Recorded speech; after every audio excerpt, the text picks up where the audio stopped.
चलो बच्चों, अब हम करेंगे क्वेश्चन नंबर 16। क्वेश्चन नंबर 16 में जो हमारे पास इंपॉर्टेंट कॉन्सेप्ट आएगा वो कॉन्सेप्ट एक्चुअली प्रोराटा का ही है। बट अभी तक हमने जो क्वेश्चंस देखे हैं प्रोराटा के, उन क्वेश्चंस में जो हमारे पास एक्सेस मनी आती थी वो एक्सेस मनी सिर्फ अलॉटमेंट मनी पर ही एडजस्ट हो जाती थी। बट अब जो हम क्वेश्चन करने जा रहे हैं उसमें हमारे पास प्रोराटा कैटेगरी में इतनी एक्सेस मनी आ जाएगी कि सारा जो हमारा अलॉटमेंट पर ड्यू अमाउंट है वो सारा का सारा कवर हो जाएगा उस एक्सेस मनी से। स्टिल हमारे पास कुछ एक्सेस अमाउंट होगा जिसको हम अलॉटमेंट के बाद हमारी जो नेक्स्ट इंस्टॉलमेंट है दैट इज फर्स्ट कॉल, वहां पर जाकर एडजस्ट करेंगे। राइट, चलो तो हम क्वेश्चन 16 स्टार्ट करते हैं। सबसे पहले हम रीड कर लेते हैं क्वेश्चन नंबर 16 को। बच्चे क्वेश्चन नंबर 16 में कह रहा है Glucon limited has been incorporated with authorised capital of ₹40 lakh. जो ऑथोराइज्ड कैपिटल है मतलब जो मैक्सिमम कैपिटल है at the time of incorporation 40 lakh rupees की कैपिटल रखी गई है और इस कैपिटल को जो डिवाइड किया नंबर ऑफ शेयर्स या फेस वैल्यू में वो क्या है 40,000 शेयर्स ऑफ ₹100 ईच।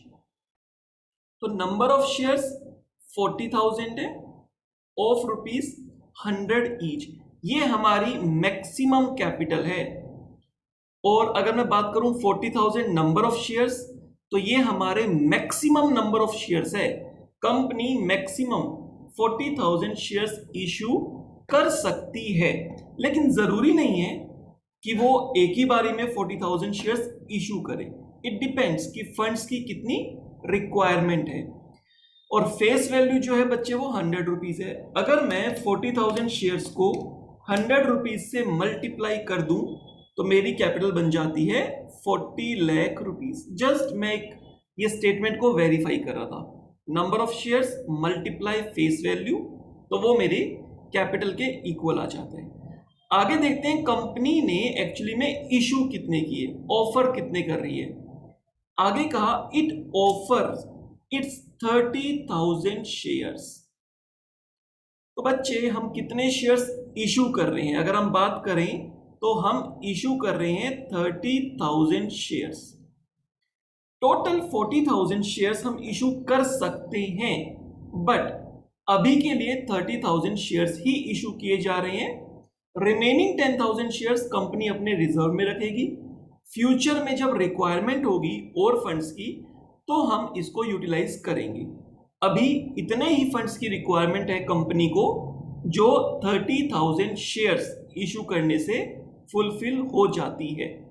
राइट, आगे बता दिया कि जो फेस वैल्यू है 100 रुपीज वो हम कैसे मांगेंगे, उनकी इंस्टॉलमेंट्स क्या रहेंगी। सबसे पहले एप्लीकेशन मनी मांगी जाती है, उसमें हम 30 रुपीज मांग लेंगे। उसके बाद अलॉटमेंट मनी मांगेंगे जो है 25 रुपीज। उसके बाद फर्स्ट कॉल, और फर्स्ट कॉल ही हमारी फाइनल कॉल है, सेकेंड कॉल तक नहीं जा रहे हैं, उस पर हम मांग लेंगे 45 रुपीज। अगर मैं इन तीनों इंस्टॉलमेंट्स का टोटल करूं 30 प्लस 25 55 प्लस 45 100 रुपीज मेरी वैल्यू आ जाती है जो कि इक्वल है मेरी फेस वैल्यू की। ये छोटी छोटी 2-3 चीजें हमें चेक करनी होती हैं। जैसे मैंने नंबर ऑफ शेयर्स को फेस वैल्यू से मल्टीप्लाई करके देख लिया, कैपिटल इक्वल है, ओके। फेस वैल्यू क्या गिवन है, जितने भी इंस्टॉलमेंट्स हैं उनके इक्वल है, ओके हो गया। ये चेक करना जरूरी है। कभी कभी क्वेश्चन में कुछ कुछ चीजें मिस कर सकता है, वो जो मिस करेगा वो हम इस तरीके से फाइंड कर लेंगे। राइट, तो इशू तो कर रहे हैं 30,000 शेयर्स, मैक्सिमम 30,000 शेयर्स ही हमारे पास हैं। आगे चलते हैं, देखते हैं क्या हुआ। Company received application for 50,000 shares के लिए हमारे पास एप्लीकेशंस आ गई हैं। मार्केट में हमारी गुडविल अच्छी थी, लोगों ने हम पे ट्रस्ट किया और उन्होंने बहुत ज्यादा शेयर्स के लिए अप्लाई किया। तो आपको एक बात ध्यान रखनी है कि जब भी अप्लाई किया जाता है शेयर तो एप्लीकेशन मनी के साथ ही अप्लाई किया जाता है। तो अगर मैं बात करूं कि अप्लाइड शेयर्स कितने हैं, तो बच्चे अप्लाइड शेयर्स हो गए हैं 50,000। लेकिन क्या मैं 50,000 शेयर्स दे पाऊंगा? मेरे पास स्टॉक ही 30,000 शेयर्स का है, 50,000 कैसे दे पाओगे? नहीं दे पाओगे। तो किसी भी हाल में आप एक चीज समझ लो, आप मैक्सिमम कितने शेयर्स अलॉट कर पाओगे? Issued and applied which ever is lower, यानी कि आप 30,000 शेयर्स ही अलॉट कर पाओगे। क्लियर? और मजबूरी है, आपको बाकी के शेयर्स रिजेक्ट करने ही होंगे।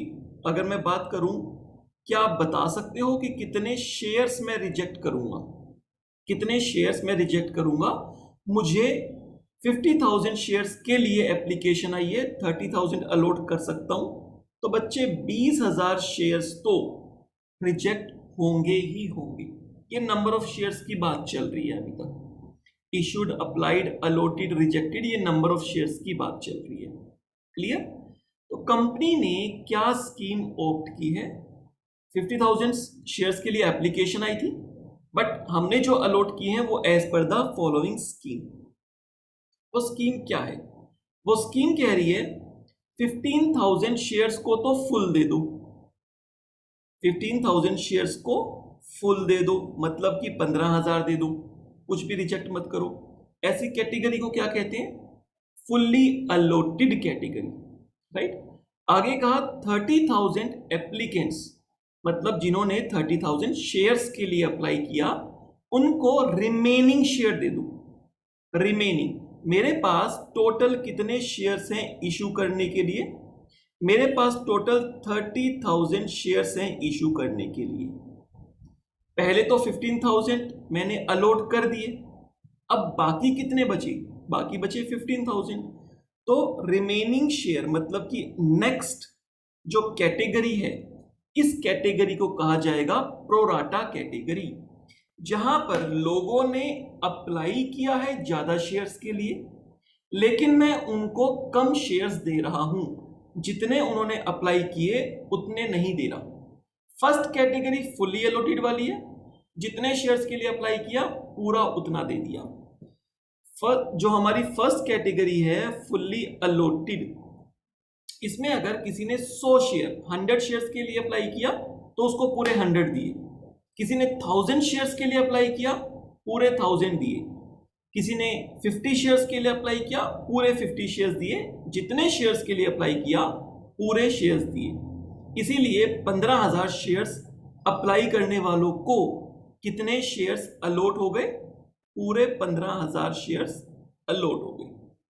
उसके बाद की जो कैटेगरी है, उनमें जो लोग हैं, उनमें जो शेयर होल्डर्स हैं, नंबर ऑफ शेयर्स और शेयर होल्डर्स दोनों अलग अलग बातें हैं। जब मैं बात कर रहा हूं शेयर होल्डर की, तो मैं पर्सन की बात कर रहा हूं, राइट? और एक पर्सन के पास, एक शेयर होल्डर के पास एक शेयर भी हो सकता है, 10 शेयर भी हो सकते हैं, 100 शेयर्स भी हो सकते हैं, 1000 शेयर्स भी हो सकते हैं, 10,000 शेयर्स भी हो सकते हैं, राइट? तो शेयर होल्डर्स और नंबर ऑफ शेयर्स दोनों बातें डिफरेंट है। क्वेश्चन में हमारे लिए रेलिवेंट क्या है? रेलिवेंट है नंबर ऑफ शेयर्स। तो जो ये बातें बताई जा रही है, ये नंबर ऑफ शेयर्स बताई जा रही है, राइट? जो नेक्स्ट 30,000 नंबर ऑफ शेयर्स के लिए जिन लोगों ने अप्लाई किया, हो सकता है ये 5 लोग हों, 10 लोग हों, 20 लोग हों, 50 लोग हों, कितने भी हो सकते हैं। उन्होंने जो टोटल शेयर्स के लिए अप्लाई किया वो है 30,000, सेकंड कैटेगरी वाले। इनको हम कहते हैं प्रोराटा कैटेगरी। प्रोराटा क्यों कहते हैं? क्योंकि इन्होंने जितने शेयर्स के लिए अप्लाई किया, मैं उनको पूरे शेयर्स ना देकर कुछ शेयर्स कम दूंगा, और जब हम कुछ शेयर्स कम देते हैं तो उनको कहते हैं प्रोराटा कैटेगरी। यहां पर हर शेयर होल्डर को कम मिलेगा। अगर सेकंड कैटेगरी प्रोराटा कैटेगरी में 20 लोग हैं, तो 20 के 20 लोगों को उन्होंने जितना अप्लाई किया उससे कुछ कम दिया जाएगा। अगर सेकंड कैटेगरी में 100 लोग हैं, तो 100 के 100 लोगों को जितना उन्होंने अप्लाई किया उससे कम दिया जाएगा। Each and every share holder को कम दिया जाएगा सेकंड कैटेगरी में।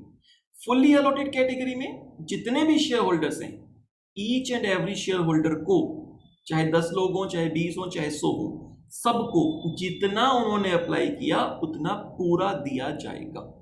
राइट। उसके बाद आगे बात करें तो हमने जितने शेयर्स अलॉट करने थे वो तो पूरे अलॉट हो चुके हैं 30,000, तो आगे कुछ बात करने की जरूरत नहीं है। लेकिन अगर हम देखें तो हमारे पास टोटल जो एप्लीकेशंस आई हैं, टोटल जितने नंबर ऑफ शेयर्स के लिए एप्लीकेशंस आई हैं वो है 50,000 शेयर्स के लिए। अभी तक जो डिटेल्स दी गई हैं उसमें तो 45,000 एप्लीकेशंस के लिए बात की गई है। तो इसका टोटल अगर मैं बात करूं तो 50,000 आना चाहिए। एप्लीकेशन तो 50,000 शेयर्स के लिए आई हैं। 45,000 शेयर्स के लिए हमने क्या किया वो तो बता दिया। बाकी जो 5,000 शेयर्स जिन लोगों ने अप्लाई किया है उनका क्या? राइट, उनके बारे में कुछ नहीं कहा। सारे शेयर्स अलॉट हो चुके हैं, तो बताओ क्या मैं शेयर्स दे पाऊंगा? जो बाकी 5,000 एप्लीकेंट्स बचे, बाकी जो लोग बचे थर्ड कैटेगरी में जो आ रहे हैं 5,000 शेयर्स के लिए जिन्होंने अप्लाई किया, उन्हें एक भी शेयर नहीं मिल पाएगा, जीरो, कुछ नहीं मिलेगा उनको। और इस कैटेगरी को क्या कहेंगे? इस कैटेगरी को कहेंगे बच्चे फुली रिजेक्टेड कैटेगरी। इस कैटेगरी को कहा जाएगा fully rejected category. Fully rejected category 5,000 shares वालों को। थोड़ा सा रब हो गया, मैं फिर से लिख देता हूं। फर्स्ट 15,000 वालों को पूरे दे दिए। नेक्स्ट जिन्होंने 30,000 के लिए अप्लाई किया उनको 15 दिए। उसके बाद वालों को 0। टोटल 30,000 शेयर्स ही अलॉट कर पाया 50,000 शेयर्स के लिए एप्लीकेशन देने वालों को। Fully allotted category, pro rata category और फुली रिजेक्टेड कैटेगरी। क्लियर है? तो ये हमारी डिस्कशन होगी कि स्कीम क्या थी। इस स्कीम के बारे में हमने बात कर ली। आगे चलते हैं। Money overpaid on application. Money overpaid on application, कुछ मनी ओवरपेड भी होगी एप्लीकेशन पर। कैसे होगी बच्चे? अगर टोटल 50,000 एप्लीकेशंस आई हैं, 50,000 शेयर्स के लिए एप्लीकेशन आई हैं। जब मैं यूं बोलूं ना 50,000 एप्लीकेशंस आई हैं, तो आप यही समझना 50,000 शेयर्स के लिए एप्लीकेशन की बात हो रही है। राइट। तो जब हमारे पास 50,000 शेयर्स के लिए एप्लीकेशंस आई हैं तो ईच शेयर पर 30 रुपीज आना चाहिए, अदरवाइज तो एप्लीकेशन एक्सेप्ट ही नहीं होगी। तो हमारे पास 50,000 मल्टीप्लाई 30, टोटल 15 लाख रुपीज आए होंगे। लेकिन शेयर्स कितने अलॉट कर रहे हैं? ओनली 30,000। तो हम जितने शेयर्स अलॉट कर रहे हैं उन्हीं की एप्लीकेशन मनी तो अपने पास रख सकते हैं। बाकी क्या मानी जाएंगी? एक्सेस आ गई है। 20,000 शेयर्स के लिए एप्लीकेशन एक्सेस आई है, तो 20,000 मल्टीप्लाई 30, 6 लाख रुपए हमारे पास एक्सेस है। तो ये उसकी बात कर रहा है। Money overpaid on application had been utilised toward allotment and calls. उसने कहा जो एक्स्ट्रा पैसा आया है उसको यूटिलाइज कर लो। कहां पर यूटिलाइज कर लो? अलॉटमेंट पे यूटिलाइज कर लो और कॉल्स पे यूटिलाइज कर लो। ये पैसा किन लोगों का यूटिलाइज कर पाएंगे? बच्चे देखो, एक्सेस मनी एक तो प्रोराटा कैटेगरी वालों की कुछ ना कुछ आएगी, क्योंकि कम शेयर्स दिए हमने उनको, उन्होंने अप्लाई ज्यादा किए। अप्लाई ज्यादा किए तो ईच शेयर पे एप्लीकेशन मनी तो दी होगी। राइट। और दूसरी एक्सेस मनी कहां होगी? जिनको हमने फुल्ली रिजेक्ट कर दिया। इन दो स्टेजेस वालों की, प्रोराटा वालों की और फुल्ली रिजेक्टेड वालों की, इन्हीं से हमारे पास पैसा एक्सेस आया होगा। और जो फुली रिजेक्टेड वाले होते हैं उनको हम शेयर होल्डर्स नहीं बनाते। तो अगर हम उनको शेयर होल्डर ही नहीं बनाते तो क्या उनका पैसा आगे यूटिलाइज करने की बात होगी? नहीं हो सकती। उनको तो पूरा पैसा वापिस कर दो, उनको तो पैसा रिफंड कर दो। तो जो नीचे लाइन लिखी है, money overpaid on application had been utilised, जो पैसा यूटिलाइज करने की बात लिखी है अलॉटमेंट पे और कॉल्स पे, वो कौन से कैटेगरी वालों की एक्सेस मनी यूटिलाइज करने की बात है बच्चे? वो प्रोराटा कैटेगरी में जो बैठे हैं उनके एक्सेस पैसे को एडजस्ट करने की बात है, क्योंकि प्रोराटा कैटेगरी वाले हमारे शेयर होल्डर बनते हैं। क्लियर? प्रोराटा वाले हमारे शेयर होल्डर बनते हैं, लेकिन फुली रिजेक्टेड वाले हमारे शेयर होल्डर्स नहीं बनते हैं, तो उनका पैसा हम यूटिलाइज आगे नहीं कर सकते। उसके लिए क्या बात बता दी? उसके लिए बात बता दी है whereas money return on rejected shares. वहां पर क्या बोल दिया कि मनी जो है रिटर्न कर देंगे, हम वापिस कर देंगे मनी रिजेक्टेड शेयर्स पे। वो मैंने आपको बता ही दिया, जो फुली रिजेक्टेड कैटेगरी है उनका पैसा आप क्या कर दो, उनका पैसा आप रिफंड कर दो, उनका पैसा हम रिफंड कर देंगे। आगे क्या कह रहे हैं? पास नेसेसरी जर्नल एंट्रीज, आप इसकी जर्नल एंट्रीज करो। अब बच्चे हम इसका सॉल्यूशन करते हैं क्वेश्चन नंबर 16 का।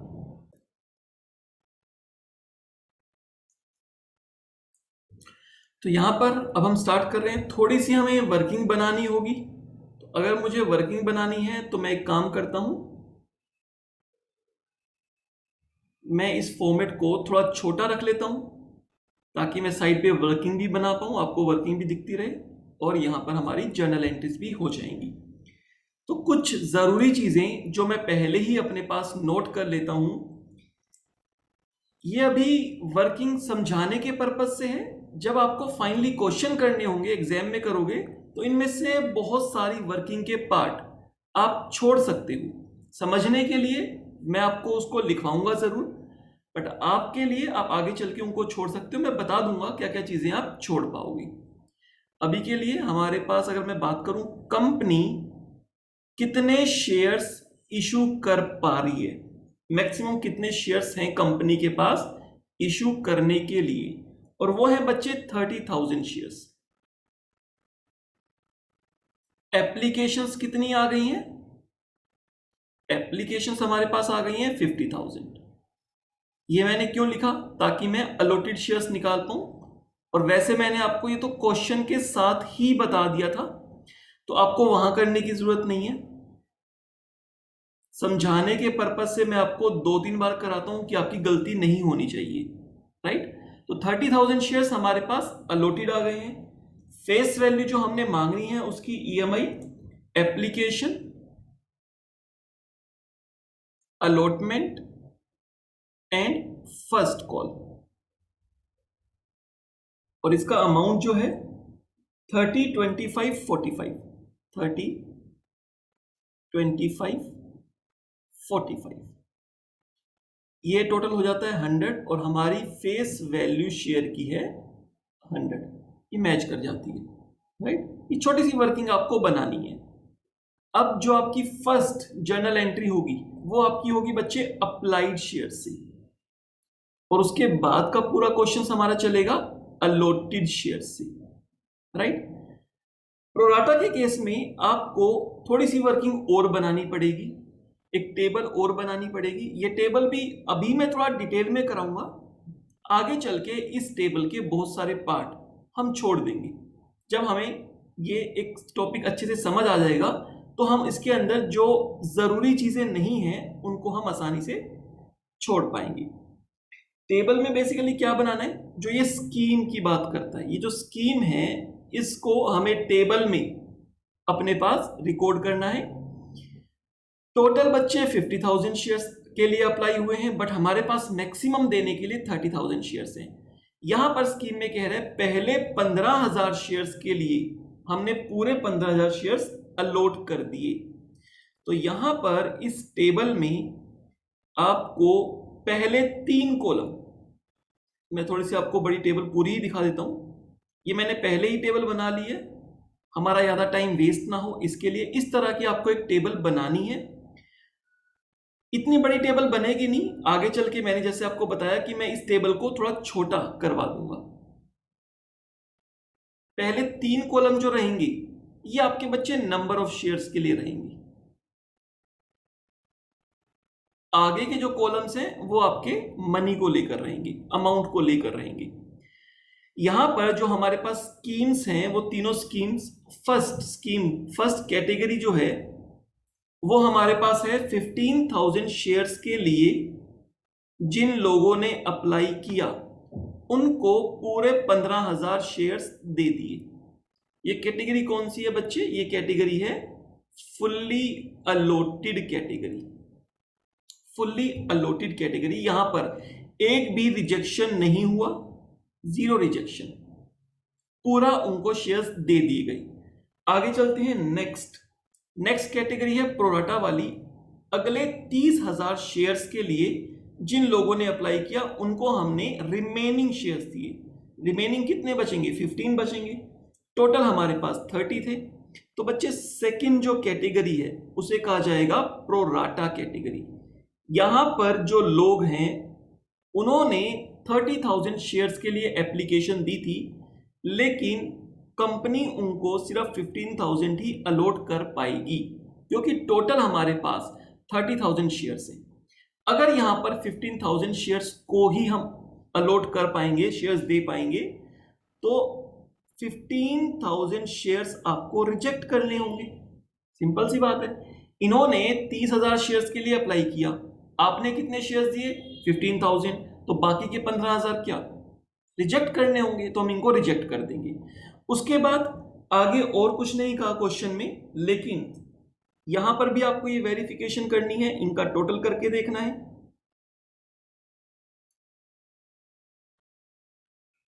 अप्लाइड का, अलॉटेड का और रिजेक्टेड का। अगर मैं बात करूं अप्लाइड की, तो अप्लाइड टोटल शेयर्स कितने थे? 50,000। तो इनका टोटल आना चाहिए 50,000। क्या टोटल 50,000 आ रहा है? नहीं, ये तो 45,000 आ रहा है। तो बाकी 5,000 शेयर्स का क्या, राइट, उसका बाकी 5,000 शेयर का क्या होगा? ये हमारा बैलेंस आ गया। अलॉटेड की बात करूं, हमारे पास 30,000 शेयर्स हैं अलॉट करने के लिए, और ये तो कंप्लीट हो गए, तो और शेयर नहीं दे पाएंगे। इसका मतलब इन्हें कितने अलॉट किए होंगे? 0। अगर इनको 0 शेयर दिए हैं तो कितने शेयर्स रिजेक्ट हो गई? 5,000 शेयर्स रिजेक्ट हो गई। बच्चे तीनों कॉलम नंबर ऑफ शेयर्स के हैं, क्लियर? और टोटल कितने शेयर्स रिजेक्ट हो गए? 20,000। तो ये मैंने आपको बताया था कि आप इनको वेरीफाई कर सकते हो कि 50,000 शेयर्स के लिए एप्लीकेशन आई, 30,000 अलॉट हो गए, 20,000 रिजेक्ट हो गई, तो 50,000 की डिटेल हमें यहां पर पूरी मिल गई। तो फर्स्ट 3 कॉलम आपके नंबर ऑफ शेयर्स के लिए, राइट। आगे चलते हैं, इसी टेबल की बात करेंगे। एक काम करते हैं, जर्नल एंट्री स्टार्ट करते हैं, फिर इसकी आगे डिस्कशन हमारी चलती रहेगी। सबसे पहले हम एंट्री करेंगे एप्लीकेशन मनी रिसीव करने की। बच्चे एप्लीकेशन मनी जो हमें रिसीव होगी वो किस पर होगी? जितने शेयर्स अप्लाई हुए हैं। कितने शेयर्स अप्लाई हुए हैं? 50,000 शेयर्स अप्लाई हुए हैं और 30 रुपीज ईच शेयर पे एप्लीकेशन मनी है। देखो हमने यहां पे लिखा हुआ है 30 रुपीज ईच शेयर पे हमारे पास 30 रुपीज आएंगे, तो 50,000 शेयर्स पर हमारे पास बच्चे 15 लाख रुपए आएंगे। तो जो फर्स्ट जर्नल एंट्री है बैंक की एप्लीकेशन मनी रिसीव करने की, बच्चे वो एंट्री हमारे पास 15 लाख रुपीज से होगी। तो फर्स्ट एंट्री मैं यहां पे करने जा रहा हूं, bank account debit to share application. Bank account debit to share application account, और अमाउंट कितना आ जाएगा बच्चे? अमाउंट आ जाएगा 15 लाख रुपीज, 15 लाख रुपए। फर्स्ट एंट्री तो आपको अप्लाइड शेयर से करनी है, और ये कैसे निकला? अगर मुझे इसको दिखाना भी हो तो आप यहां पे दिखा सकते हो। टोटल 50,000 एप्लीकेशंस आई थी, 30 rupees each, clear?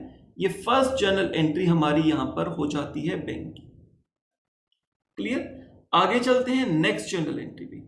Next journal entry पे अगर हम बात करें तो बच्चे नेक्स्ट जर्नल एंट्री हमारे पास एप्लीकेशन मनी को शेयर कैपिटल में ट्रांसफर करने की, राइट। इसको अगर हम एंट्री करें तो share application account debit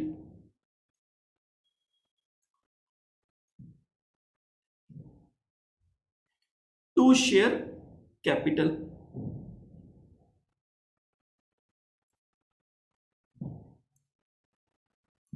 right. ये एंट्री हम कर देते हैं। शेयर एप्लीकेशन में कितना आना चाहिए, जितना ऊपर की एंट्री में है। 15 लाख की बाइफर्केशन हमें देनी है 15 लाख की। शेयर कैपिटल मेन लेजर है हमारा। शेयर कैपिटल में एक्चुअली में आपने जितने लोगों को शेयर्स अलॉट किए हैं, राइट, वही पैसा शेयर कैपिटल में जाएगा। क्लियर, जिनको अलॉट किए हैं। तो कितने शेयर्स को आपने अलॉट किया है उसकी बात करें तो यहां पर अलॉटेड वाला कॉलम है। 30,000 शेयर्स आपने अलॉट किए हैं। 30 रुपीज एप्लीकेशन मनी के 30 रुपीज हैं, तो यानी कि 30,000 मल्टीप्लाई 30, 9 लाख रुपीज आप शेयर कैपिटल में ट्रांसफर कर सकते हो। 9 लाख रुपीज, राइट। तो 9 लाख रुपीज हम शेयर कैपिटल में ट्रांसफर कर देते हैं।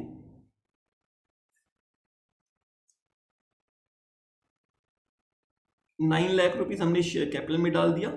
अब बात आती है बाकी का पैसा कहां। डेबिट टाइप में तो डिफरेंस आ रहा है, वो भी कितना डिफरेंस है अगर आप देखोगे तो टोटल आपको बच्चे 6 लाख का डिफरेंस यहां पर दिखेगा। टोटल 6 लाख रुपए का आपको यहां पर डिफरेंस दिखेगा। 15 लाख एंड 9 लाख, ये 6 लाख का डिफरेंस किस बात का है। यहां पर अगर आप देखो तो हमारे पास रिजेक्टेड कितने शेयर्स हुए हैं, 20,000 शेयर्स रिजेक्ट हुए हैं। तो जिनके शेयर्स रिजेक्ट हुए हैं वो पैसा एक्सेस है, सिंपल सी बात है, राइट। तो अगर मैं 20,000 को 30 से मल्टीप्लाई कर दूं कि इनके भी तो एप्लीकेशन मनी आ गई थी जिनको शेयर्स नहीं दिए, और अगर मैं वैल्यू देखना चाहूं तो ये 6 लाख रुपीज आ रहा है। तो इसका मतलब सही बात है, जो डिफरेंस आ रहा है 6 लाख रुपीज का, वो इस बात का डिफरेंस है कि जिन लोगों को हमने जिनके शेयर्स रिजेक्ट कर दिए, जिनको शेयर्स नहीं दिए, उनका पैसा एक्सेस हो गया, राइट। 6 लाख का डिफरेंस आ गया। लेकिन क्या ये 6 लाख पूरा का पूरा वापस कर रहे हैं या फिर कुछ और बात है, तो देखते हैं आगे चल के। अब बात आती है नेक्स्ट कॉलम की, एक्सेस मनी की। एप्लीकेशन के टाइम पर कितना पैसा एक्सेस आया और किस कैटेगरी का आया। सबसे पहले fully allotted category. Fully allotted category वालों ने तो जितने शेयर्स अप्लाई किए थे उनको पूरे शेयर्स मिल गए, तो क्या कुछ पैसा एक्सेस आया होगा, नहीं आया होगा। और आप देख लो इनका एक भी शेयर रिजेक्ट नहीं है, रिजेक्टेड शेयर 0। जब कोई शेयर रिजेक्ट ही नहीं है तो एक्सेस मनी कहां से होगी इनकी, इनकी कोई एक्सेस मनी नहीं है। उसके बाद प्रोराटा वाले, इन्होंने 30,000 शेयर्स के लिए अप्लाई किया था बट दिए हमने 15,000 है, तो बाकी 15,000 शेयर्स पर एप्लीकेशन मनी जो आई है वो एक्सेस है। और अगर आप देख लो रिजेक्टेड कॉलम में 15,000 है, तो इसी रिजेक्टेड वाले पर ही हमें 30 रुपीज ईच शेयर के हिसाब से 4,50,000 रुपए एक्सेस है हमारे पास। टोटल बच्चे 6 लाख एक्सेस है, लेकिन ये 6 लाख एक्सेस कौन सी कैटेगरी वालों का है ये मुझे देखना जरूरी है। अभी आगे चल के पता चलेगा। वैसे हमने लास्ट क्वेश्चन में भी देखा था कि ये अलग अलग कैटेगरी में देखना क्यों जरूरी है। क्यों मैं सीधा जाकर टू बैंक रिफंड नहीं करता था 6 लाख रुपए, सीधा जाकर टू बैंक लिख के 6 लाख में रिफंड नहीं करता, मैं कुछ और करूंगा जो अभी पता चलेगा। अब देखो आगे जो थर्ड कैटेगरी वाले हैं, इस कैटेगरी वालों को कहा जाएगा फुल्ली रिजेक्टेड कैटेगरी। इन्होंने 5,000 शेयर्स के लिए अप्लाई किया, इनको एक भी शेयर नहीं मिला, अलॉटेड में 0, पूरे 5,000 इनके रिजेक्टेड। अगर इनके 5,000 शेयर्स रिजेक्टेड हैं तो इनका पैसा भी हमारे पास एक्सेस है, यानी कि 1,50,000 रुपीज। और कितना पैसा एक्सेस है यहां पर आपको डिटेल मिल गई, 6 लाख रुपए एक्सेस है।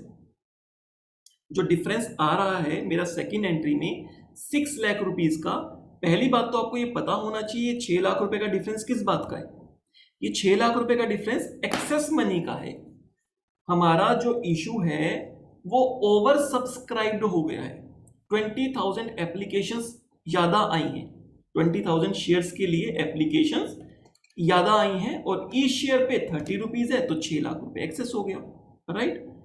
अब आगे बात चलेगी, जो बच्चे excess money fully rejected category वालों की आई है, फुली रिजेक्टेड कैटेगरी वालों को आपने शेयर होल्डर नहीं बनाया, इन लोगों को आपने शेयर होल्डर नहीं बनाया, इनको एक भी शेयर नहीं दिया, तो इनका पैसा तो आपको वापिस ही करना होगा, उसके अलावा कोई ऑप्शन नहीं है। तो ये पैसा आप क्या कर दोगे, ये पैसा आप रिफंड करोगे, इनको तो रिफंड करना होगा, ठीक है, इनको रिफंड करना होगा। तो 1.5 लाख रुपए रिफंड हो जाएगा तो टू बैंक, तो मैं टू बैंक लिख के रिफंड कर देता हूं, टू बैंक अकाउंट। कितने रिफंड करने हैं बच्चे, जो मेरे पास फुल्ली रिजेक्टेड हुए हैं, fully rejected 5000 shares multiply 30 each, तो 1.5 लाख रुपए मेरे को रिफंड करने हैं, इसके लिए मैंने टू बैंक कर दिया, पैसा पे करना पड़ेगा। अभी भी 4.5 लाख का डिफरेंस है, 4.5 लाख का डिफरेंस जो है वो किनका है, जो लोग प्रोराटा कैटेगरी में बैठे हैं। अब यहां पर कंपनी के पास ऑप्शन होता है कि या तो इनको भी पैसा वापस करो या इनका पैसा आगे एडजस्ट कर लो, क्योंकि ये लोग शेयर होल्डर्स बनेंगे, ये आपको अच्छे से पता होना चाहिए। अगर आपके कॉन्सेप्ट क्लियर है तो फिर कोई प्रॉब्लम ही नहीं है बच्चे, ये लोग शेयर होल्डर्स बनेंगे, ये लोग शेयर होल्डर्स बनेंगे, यहां पर कोई भी पर्सन शेयर होल्डर नहीं बनेगा। फर्स्ट कैटेगरी वाले में पूरे 15,000 शेयर्स के लिए उनको वो शेयर होल्डर बन जाएंगे। सेकंड कैटेगरी में वालों में सारे लोग तो शेयर होल्डर बनेंगे लेकिन उनको नंबर ऑफ शेयर्स कम मिलेंगे, तो शेयर होल्डर्स तो बन गए, चाहे एक शेयर है तब भी वो शेयर होल्डर है, राइट। तो अब यहां पर ऑप्शन है कि इनका पैसा आगे एडजस्ट कर सकते हैं। और अगर आप क्वेश्चन को रीड करोगे तो वहां पर भी कहा money overpaid on application had been utilised towards allotment and calls. तो ये ओवरपेड मनी किसकी बात कर रहा है, जिनको हम शेयर होल्डर्स बना रहे हैं, यानी प्रोराटा वालों को। फुली रिजेक्टेड वालों को तो हम शेयर होल्डर नहीं बना रहे, उनको तो पैसा वापस करो, करेक्ट। तो प्रोराटा वालों की बात कर रहा है कि उनको उनका पैसा यूटिलाइज कर लो आगे अलॉटमेंट पर, और लिखा है कॉल्स तक भी आप एडजस्ट कर सकते हो। इसका मतलब क्या होता है, अगर एक्सेस पैसा इतना एक्सेस में आ गया, इतना ज्यादा आ गया कि उनका जो अलॉटमेंट पर ड्यू बनता था वो सारा का सारा कवर हो गया, जितना भी, मान लो मैंने कहा कि प्रोराटा कैटेगरी वालों का 5 लाख रुपए एक्सेस आ गया फॉर एग्जांपल, या इसी क्वेश्चन को ले लेते हैं, प्रोराटा वालों का कितना एक्सेस है, 4,50,000। अलॉटमेंट पर उनका ड्यू बनता हो 3 लाख, उनका ड्यू बनता हो 4 लाख, तो एक्सेस तो 4.5 लाख है, तो अलॉटमेंट का सारा पैसा एडजस्ट हो जाएगा। उसके बाद भी कुछ पैसा एक्सेस होगा और उस एक्सेस का क्या करें, या तो बैंक से वापस करने की बात हो या फिर उसके बाद अगली इंस्टॉलमेंट भी है फर्स्ट कॉल, वहां एडजस्ट कर सकते हैं। क्वेश्चन में कह दिया अलॉटमेंट पर भी और कॉल्स पर भी एडजस्ट कर सकते हो, उनका पैसा वापस मत दो, उनका एडजस्ट कर लो।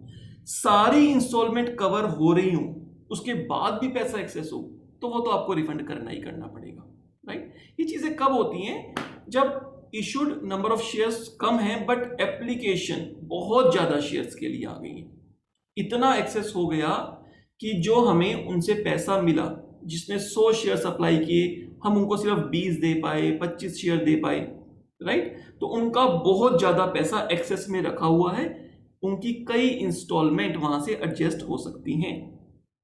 इससे पहले वाले क्वेश्चन में एक्सेस मनी थी बट कम थी, सिर्फ अलॉटमेंट तक ही वो एडजस्ट हो गया था। इस क्वेश्चन में आप ये देखोगे कि एक्सेस मनी इतनी ज्यादा है कि अलॉटमेंट को पूरा कवर कर लेंगे, अलॉटमेंट पे जितना भी ड्यू है, और उसके बाद फर्स्ट कॉल पर भी एडजस्ट करने के लिए हमारे पास होगा। अब इसके लिए आपको थोड़ी सी वर्किंग और बनानी है, और ध्यान रखना है ये जो कैटेगरी बनाई है सेपरेट सेपरेट, इनको अलग लेके चलना है। यहां पर इसकी जरूरत पड़ती है कि हम इन कैटेगरी को अलग अलग लेके चलें, राइट। बाद में मैं टेबल थोड़ी छोटी कराऊंगा, अभी समझाने के लिए बता रहा हूं आपको।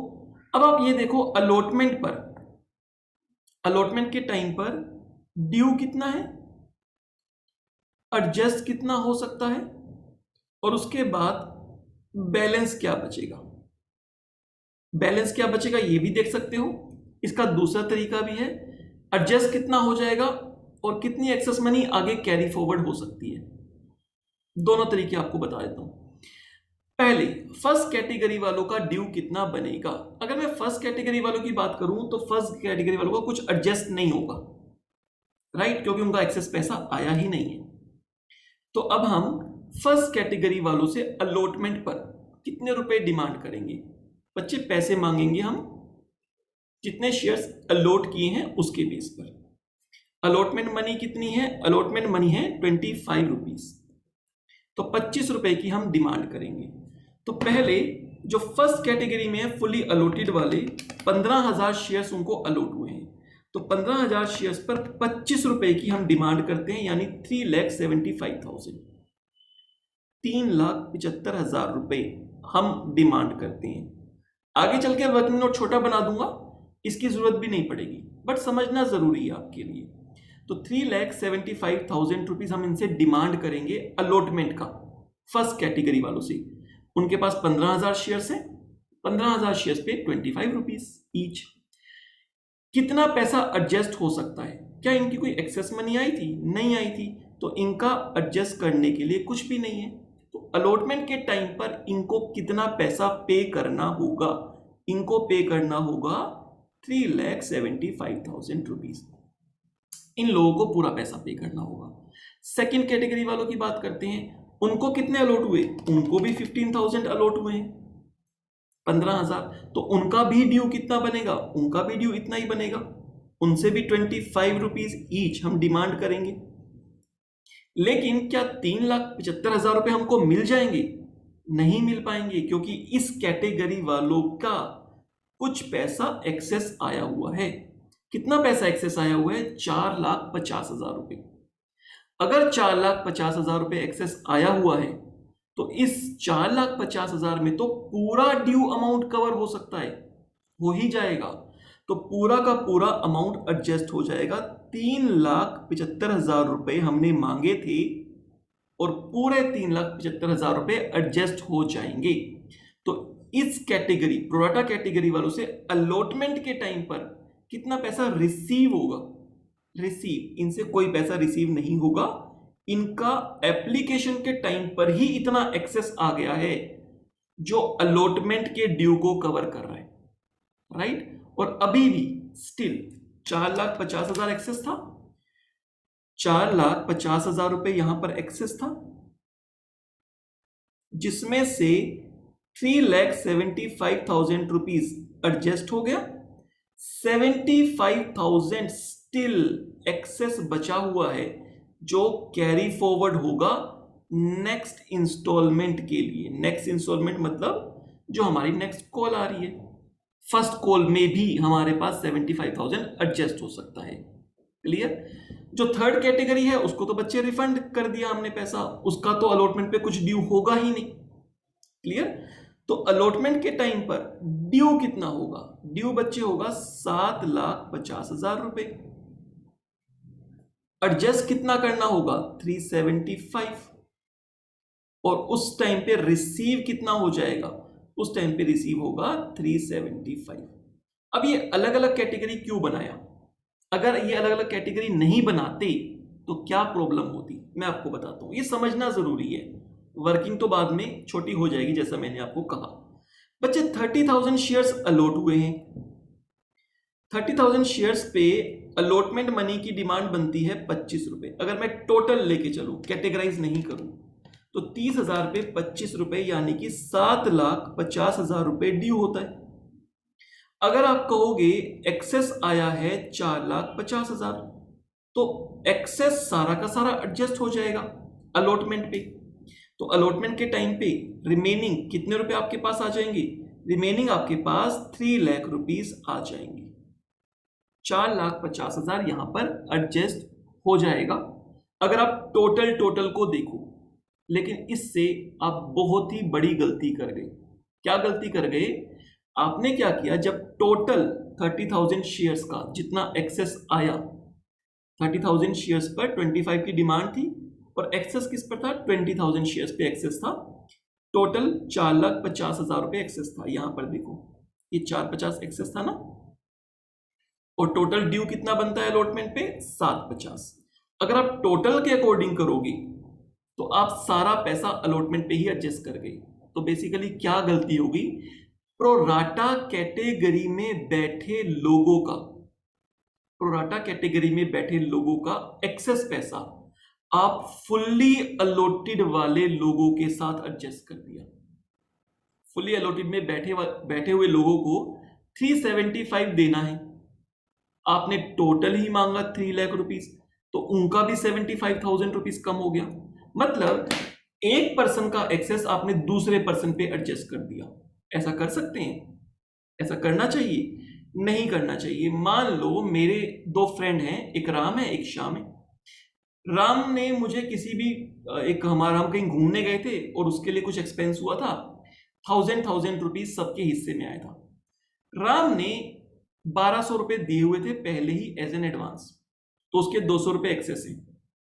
तो मुझे क्या करना चाहिए? उसके 200 एक्सेस है तो उसको 200 वापस करने चाहिए, या फिर मैं कहूं श्याम टोटल 1200 एक्सेस आया हुआ है, तेरे 800 बनते हैं, तू 800 दे दे बस। ये तो गलत बात हो जाएगी। राम के भी 1000 बनते हैं, श्याम के भी 1000 बनते हैं। 200 रुपए मुझे राम को वापस करने होंगे, श्याम से पूरे 1000 रुपीज लेने होंगे। एक पर्सन का एक्सेस किसी दूसरे पर्सन में एडजस्ट नहीं होगा। यहां पर यही कहना चाह रहे हैं, एक ग्रुप के लोगों का, प्रोराटा ग्रुप के लोगों का एक्सेस कौन से ग्रुप का है? प्रोराटा ग्रुप का। उनका एक्सेस उन्हीं की ड्यू से एडजस्ट होना चाहिए, चाहे अलॉटमेंट से, चाहे फर्स्ट कॉल से, चाहे सेकंड कॉल से, बट उन्हीं कैटेगरी वाले लोगों का जो ड्यू बनता है उनसे एडजस्ट होना चाहिए। दूसरे ग्रुप वालों से एडजस्ट नहीं कर सकते, उनका तो एक्सेस मनी आया ही नहीं था। क्लियर? तो ये गलती हो सकती है अगर हम टोटल देखेंगे तो, इसलिए हमें ये टेबल बनानी पड़ रही है, हम हर कैटेगरी को सेपरेट कर पाए। राइट, अब आगे चल लेते हैं। फर्स्ट कॉल पे ही मैं बात कर ही लेता हूं हाथ की हाथ। फर्स्ट कॉल पे हमारे पास ड्यू क्या बनेगा, एडजस्ट कितना हो जाएगा, और बैलेंस क्या पे करना होगा यहां पे जो लोग हैं। ड्यू की बात करें तो बच्चे 30,000 शेयर्स पे डिमांड रहेगी यहां पर 45 रुपीज की, डिमांड रहेगी 45 रुपीज की। 30,000 शेयर पे 45 की डिमांड, 13,50,000 रुपए की डिमांड होगी। क्या इनका कुछ एडजस्ट होगा? इनका तो एडजस्ट अलॉटमेंट पे भी नहीं हुआ था, इनका कभी एक्सेस आया ही नहीं था। तो आगे चल के हम क्या करेंगे, फुल्ली अलॉटेड वाली कैटेगरी के लिए ये टेबल बनाएंगे नहीं आगे चल के, बट अभी समझना जरूरी है आपके लिए कि इनका कोई पैसा एक्सेस नहीं आया तो कुछ एडजस्टमेंट नहीं हो सकती है, इनसे जितना ड्यू बनता है पूरा लेना पड़ेगा। राइट, अब देखते हैं नेक्स्ट कैटेगरी वालों का। उनको भी हमारे पास 30,000 शेयर थे, उनका भी ड्यू कितना बनेगा? 13,50,000 ही ड्यू बनेगा। क्या इनका कुछ एक्सेस है? यस, इनका 75,000 रुपीज एक्सेस है हमारे पास। तो अगर ये एक्सेस है तो इनको यहां पर एडजस्ट कर लो, इसको यहां पर एडजस्ट कर लेंगे। 13,50,000 माइनस 75,000, 12,75,000 रुपए, इनसे हम मांगेंगे 12,75। और टोटल अगर आप देखोगे तो हमारी डिमांड रहेगी 27 लाख रुपए की, जिसमें से एडजस्ट हो जाएगा ओनली 75,000 रुपीज, और जो रिमेनिंग है वो हमें रिसीव होना चाहिए eight the time of first call, 26,25,000। तो बच्चे यहां पर मेरी पूरी टेबल ये कंप्लीट होती है। अब मैं बहुत आसानी से अपना क्वेश्चन कर सकता हूं। तो अब हम अपना इजिली अमाउंट यहां से फिगर्स जो हैं अपने पास पुट कर पाएंगे। तो आपने देखा टू बैंक आ गया, 1,50,000 रुपए। आगे कुछ लोग जो प्रोराटा कैटेगरी वालों में हैं उनका पैसा आगे एडजस्ट होगा कहां पर? अलॉटमेंट पर। अब यहां पर बच्चे गलती क्या कर जाते हैं, इसको मैं शेयर अलॉटमेंट लिख देता हूं। अब यहां पर बच्चे गलती क्या कर जाते हैं, यहां पे लिखते हैं टू शेयर अलॉटमेंट और अमाउंट डाल देते हैं जितना भी डिफरेंस है कि एक्सेस पैसा तो 450 आया हुआ है, यहां पे डाल दो 4,50,000 रुपए। बच्चे ऐसी गलती कर जाते हैं। अब जब आप अलॉटमेंट की ड्यू की एंट्री डालोगे वो डेफिनेटली टोटल की एंट्री तो 450 से ज्यादा ही आएगी। ये देखो, अगर आप अलॉटमेंट की ड्यू की एंट्री डालोगे तो टोटल ड्यू कितना आएगा? टोटल ड्यू तो आएगा 750। आप कहोगे 750 में 450 एडजस्ट हो गया, बाकी 3 लाख रिसीव कर लो, जबकि फुली अलॉटेड वालों ने ही 375 देना है। तो क्या गलती हो गई यहां पर? यहां पे ये गलती हो गई कि आपने किसी और का पैसा किसी और में एडजस्ट कर दिया। तो ऐसी गलती नहीं करनी है। जब आप ये एंट्री करोगे तो यहां पर आपको एक बार चेक करना है, यहां पे एक बार चेक करना है कि जो भी एक्सेस पैसा है प्रोराटा वालों का, टोटल का नहीं, टोटल है शेयर्स 30,000, प्रोराटा वालों को कितने अलॉट हुए? 15,000, 15,000। इनका अलॉटमेंट पर ड्यू कितना बनता है? अगर मैं 15,000 को मल्टीप्लाई कर दूंगा 25 से, तो हमारा इस कैटेगरी वालों का ड्यू बनता है 375। अगर इनका 375 ड्यू बनता है तो आप पूरा 450 कैसे इनका एडजस्ट कर सकते हो? नहीं कर सकते। तो यहां पर बच्चे अलॉटमेंट पे आपको ध्यान रखना है, ये टेबल आपकी यहां पे हेल्प करेगी कि अलॉटमेंट पे कितना पैसा एडजस्ट हो रहा है? 375, 3,75,000 रुपए। बाकी का अब जो 75,000 का डिफरेंस आ गया वो कहां एडजस्ट हो रहा है? वो एडजस्ट हो रहा है हमारा फर्स्ट कॉल पे जाकर। तो यहां पर ये पैसा एडजस्ट हो जाएगा share first call.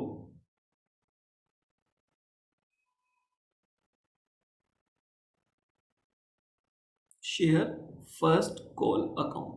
Calls in advance भी यहां पर यूज करते हैं, उसके बारे में भी बताऊंगा। तो यहां पर हमारा आ गया बच्चे 75,000 रुपीज। अब अगर आप देखोगे तो अब आपकी एंट्री टैली कर जाएगी, अब आपकी एंट्री टैली हो जाएगी और जो फिगर्स हैं आपकी, अमाउंट जो है वो आपका यहां पर बेशक आप चेक कर सकते हो कि कैसे कैसे हुआ।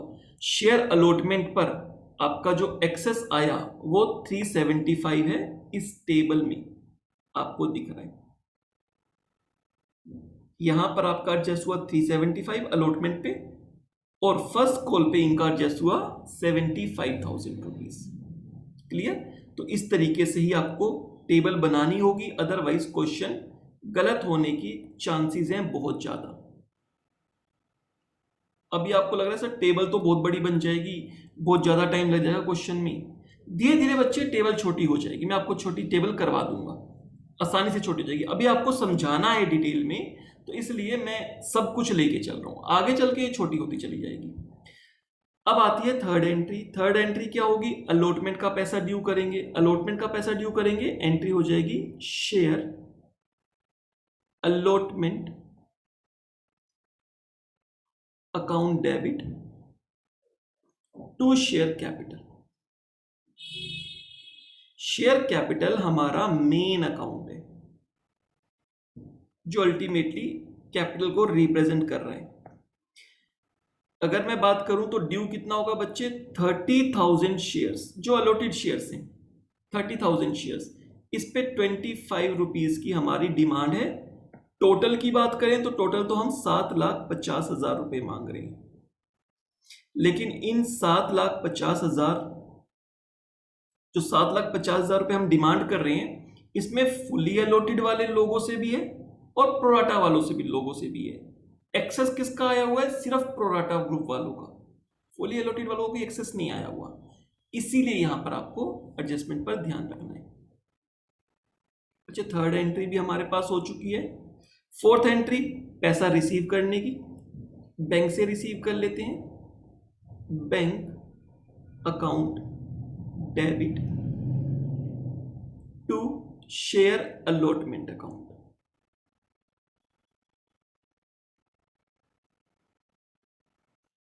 अब यहां पर आप क्या गलती कर जाते? अगर आपने यहां 450 ले लिया होता शेयर अलॉटमेंट पे तो आप 450 माइनस कर देते, बट 450 माइनस नहीं होगा। यहां पर बच्चे 7,50,000 रुपए डिमांड किया था हमने, आना चाहिए था, इसमें से 375 ही एडजस्ट होना है। 375, क्योंकि सिर्फ प्रोराटा वालों का जो एक्सेस बनता है वही एडजस्ट करोगे, उनका ड्यू ही 375 है। क्लियर? तो जिनसे आपको पूरा पैसा लेना है उनसे तो पूरा लोगे ना। एक छोटा सा एक एग्जांपल और ले लो। मान लो मैं अपनी क्लास में बच्चों को पढ़ा रहा हूं, है ना, 20 बच्चे, 20 में से 5 बच्चों के कुछ पैसे एक्सेस आ गए मेरे पास, नेक्स्ट मंथ की फीस भी एडवांस आ गई, तो क्या उनकी फीस बाकी के 15 बच्चे जिनकी फीस एडवांस नहीं आई हुई है, बाकी के 15 बच्चों के साथ एडजस्ट कर दूं? बाकी के 15 बच्चों में एडजस्ट कर दूं कि चलो तुम्हारी फीस भी आ गई, और जो 5 बच्चे हैं जिनके एक्सेस पैसे आए थे अगले महीने उनसे पैसे फिर डिमांड कर लूंगा। वो कहेंगे अरे सर हमसे क्यों डिमांड कर रहे हो, हमने तो एक्सेस दिए थे। मैं कहूंगा वो तो मैंने और बच्चों में एडजस्ट कर दिए, उनकी फीस नहीं ली, आप तो फीस दो। कितनी गड़बड़ हो जाएगी, राइट? तो ऐसा नहीं कर सकते।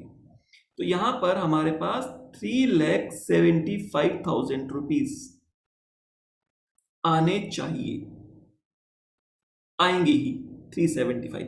और अगर आप यहां पर भी चेक करो, फुली अलॉटेड कैटेगरी वालों से 375 ही आपको लेना था। यहां पर मैंने बताया था कि अलॉटमेंट के टाइम पर कितना पैसा रिसीव होगा, 375 रिसीव होगा, तो 375 आ गया। और ये 375 फुली अलॉटेड वालों से आया, प्रोराटा वालों का तो बच्चे पूरा एडजस्ट हो गया था। आगे चलते हैं, अब बात करेंगे फर्स्ट कॉल की। पहले ड्यू की एंट्री डाल देते हैं फर्स्ट कॉल की।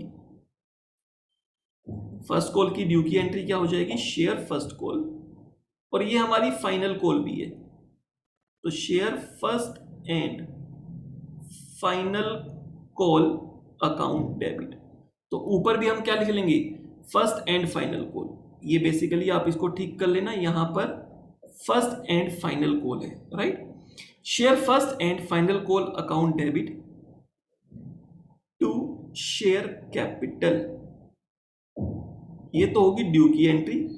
कितने रुपए डिमांड करनी है, डिमांड तो करनी है पूरे 30,000 शेयर होल्डर, 30,000 शेयर्स, जितने भी शेयर होल्डर हो इसमें, चाहे 5 शेयर होल्डर हो, 10 हो, 100 हो, 1000 हो, 10,000 हो, जितने भी शेयर होल्डर्स हो, 30,000 शेयर्स पे 45 रुपीज की हमारी डिमांड रहेगी। फर्स्ट कॉल 45 रुपीज की है, 30,000 शेयर मल्टीप्लाई 45 रुपीज, 13,50,000, 13,50,000 रुपए की मेरी यहां पर डिमांड होगी।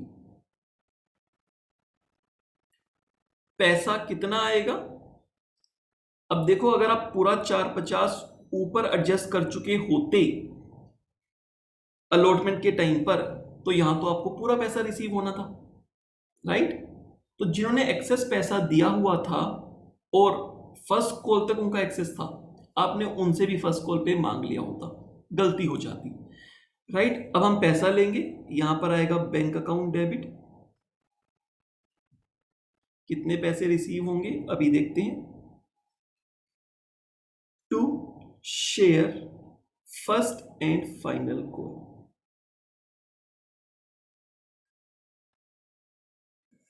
यहां पर बच्चे हमारे पास आने चाहिए 13,50,000 रुपीज, 13,50,000 रुपए, लेकिन पहले एक्सेस आया हुआ है फर्स्ट कॉल के लिए 75,000 रुपीज, तो 13,50,000 माइनस में 75,000 रुपीज, 12,75,000 हमें रिसीव हुआ होगा। तो अगर आप टेबल को देखोगे ना, तो सारे के सारे अमाउंट आपको मैच करते हुए मिल जाएंगे। ये सारे के सारे अमाउंट मुझे एक ही टेबल से मिल गए। टेबल से क्या हुआ, गलती होने के चांस खत्म हो गए, गलती होने के चांस बिल्कुल कम हो गए हैं, राइट? गलती होगी ही नहीं अगर थोड़ा ढंग से इसको बना लोगे तो। आप अब सारा अमाउंट मैच कर सकते हो। देखो फर्स्ट कॉल का देख लो, फर्स्ट कॉल पे हमारे पास कितना आना चाहिए था, फर्स्ट कॉल पे हमारे पास आना चाहिए था,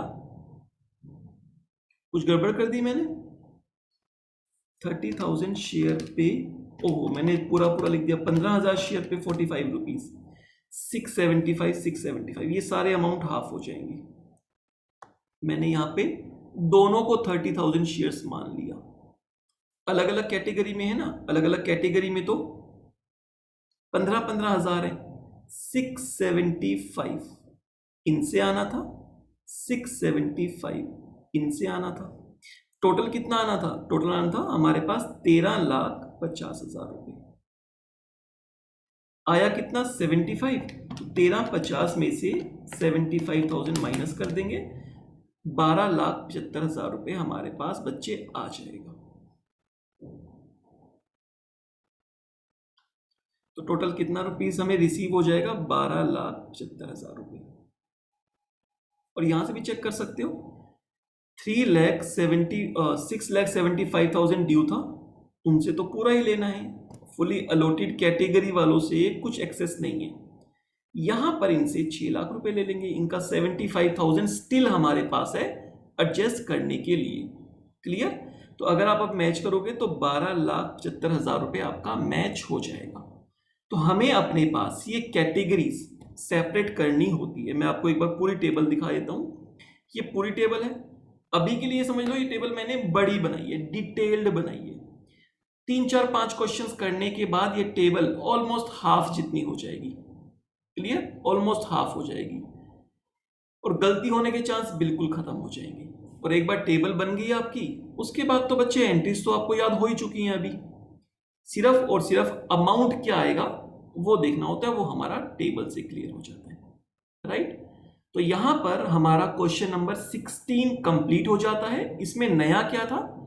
इसमें नया ये था कि जो प्रोराटा में एक्सेस मनी आई है वो इतनी एक्सेस है, इतनी ज्यादा है कि उन लोगों का जितना अलॉटमेंट पर ड्यू है वो पूरा कवर हो गया, उसके बाद भी कुछ एक्सेस मनी है।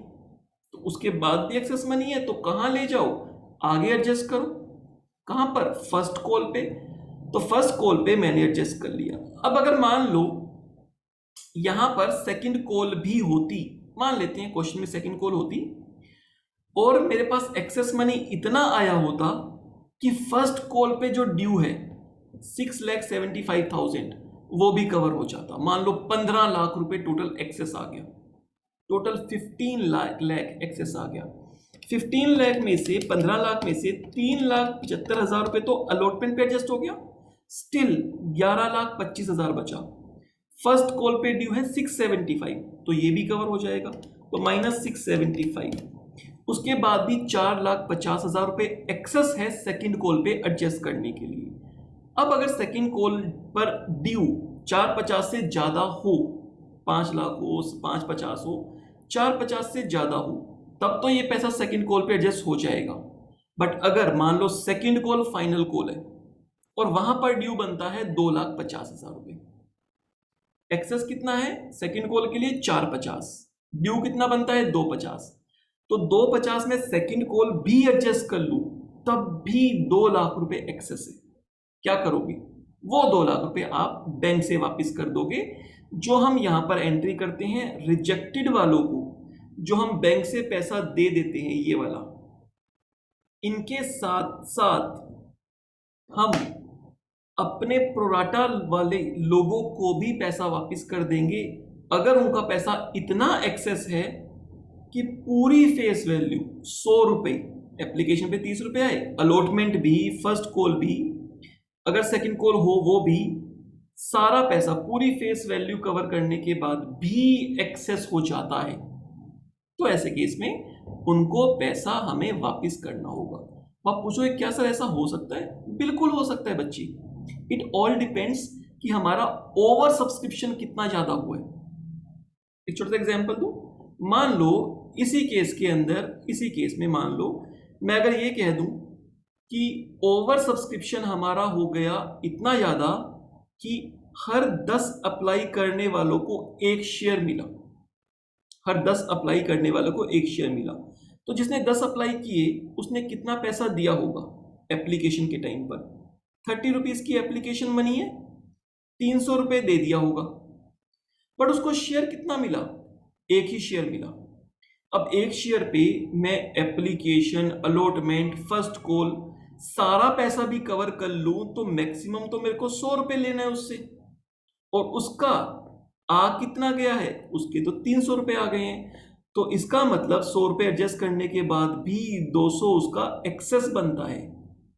ये प्रोराटा में बैठा है बंदा, एक शेयर मिला, शेयर होल्डर बन जाएगा। प्रोराटा में हर 10 वाले को एक दिया, तो 200 रुपए एक्सेस मुझे अभी सेकेंड एंट्री में बैंक से वापस करना होगा। रिजेक्टेड के साथ साथ ये पैसा भी मैं उनको वापस कर दूंगा। तो इस तरह के केसेस भी आएंगे, ये आपको चेक करना होगा कि एक्सेस मनी जो आया क्या वो सिर्फ अलॉटमेंट के ड्यू पर एडजस्ट हो जाएगा, या फर्स्ट कॉल तक जाएगा, या सेकंड कॉल तक जाएगा, या उसके बाद भी एक्सेस हो सकता है। और बहुत जरूरी चीज ध्यान रखने की कि जब आप वो चेक करोगे तो प्रोराटा वाले ग्रुप का ही सिर्फ देखोगे कि कितना ड्यू बनता है, टोटल का नहीं। टोटल का देखोगे फंस जाओगे, क्वेश्चन गलत हो जाएगा। क्लियर? चलो, तो यहां पे क्वेश्चन नंबर 16 हमारा और ये कॉन्सेप्ट हमारा कवर हो जाता है।